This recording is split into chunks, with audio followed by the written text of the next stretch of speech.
স্বাধীনতাৰ ৭৫ সংখ্যক গৌৰৱময় যাত্ৰাৰ যিসকল বীৰ বীৰাংগনা, যিসকল দেশৰ নেতা জৱাহৰলাল নেহৰুকে আদি কৰি বিভিন্ন নেতা, আমাৰ অসমৰো কেইবাগৰাকী জ্যেষ্ঠ নেতা, তেওঁলোকৰ ত্যাগৰ বিনিময়ত যি আমি স্বাধীনতা আমি পাইছিলোঁ, তেওঁলোকৰ মৃত্যুৰ বিনিময়ত যিদৰে আমি স্বাধীনতা পাইছিলোঁ, এই স্বাধীনতাৰ গৌৰৱময় যাত্ৰা INC কংগ্ৰেছ দলে গোটেই ভাৰতবৰ্ষতে এনেধৰণৰ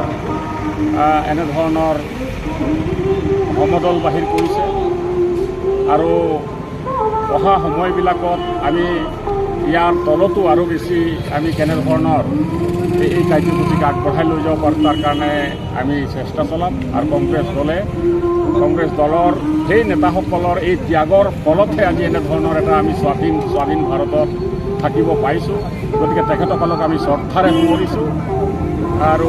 এইকাৰণে আজি আমি গৌৰৱময় স্বাধীনতা ৭৫ সংখ্যক গৌৰৱময় যাত্ৰা আমি অনুষ্ঠিত